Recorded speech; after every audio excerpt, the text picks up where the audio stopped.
Hello everyone, welcome back.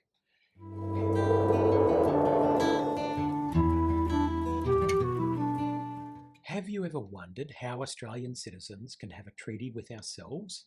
And this is something that I didn't understand until recently. Today, I want to talk about another aspect of the referendum that seems straightforward and it gets thrown into the national conversation all the time. And so here I am, taking a closer look at the idea of a treaty, but I'm disappointed with what I found. The Prime Minister is committed to implementing the Uluru Statement from the Heart in full, and that means voice, treaty and truth-telling. We know about the voice. That takes up a lot of media attention. The second and third parts are laid out towards the end of the one-page Uluru Statement from the Heart, and I quote, "We seek a Makarrata Commission to supervise a process of agreement making between governments and First Nations and truth-telling about our history."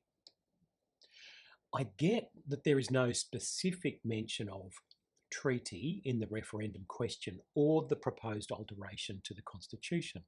But, let's be pragmatic. The Prime Minister has committed to the statement in full.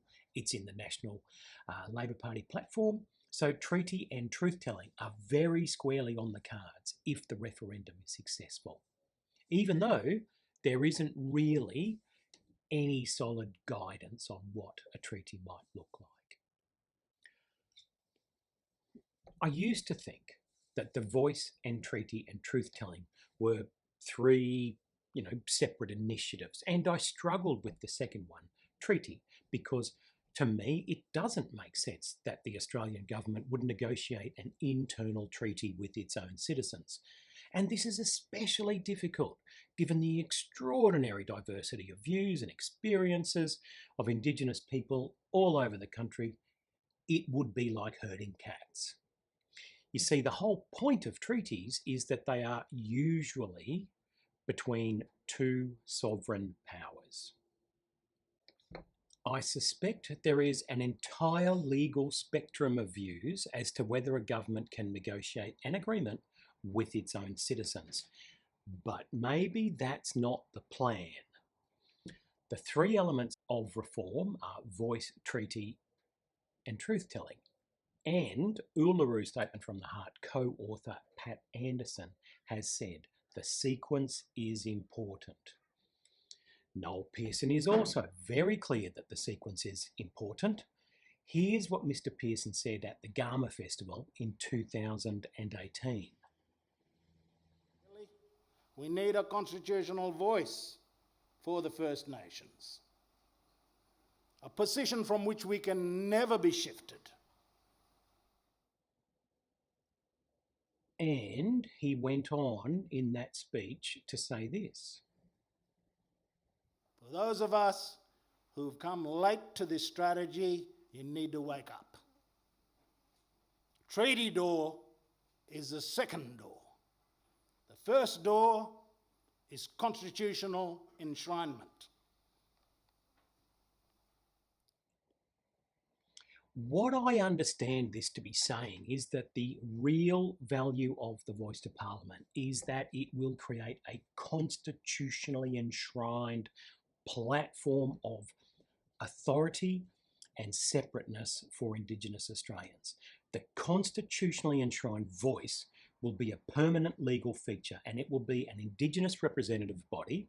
The Australian Parliament and the executive government will be required to listen to and negotiate with. This new constitutionally enshrined body will solve the problem of the perception of a power imbalance. With the voice enshrined in the Constitution, the Australian Parliament will not be negotiating with its own citizens. It will be negotiating with this new pseudo-sovereign power. It won't be Indigenous Australian citizens negotiating treaties and reparations. It will be the voice.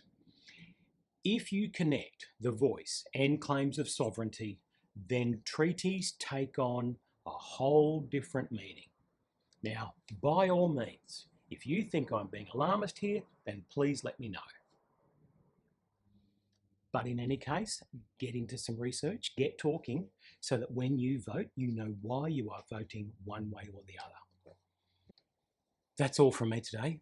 Please subscribe, make sure you turn on post notifications for more about the referendum, and share your comments down below. Also, check out our webpage for a bunch of different ways to learn and collaborate with us. See you soon. One last thing. Did you know that statistically you are never too old for hundreds and thousands? Brisbane.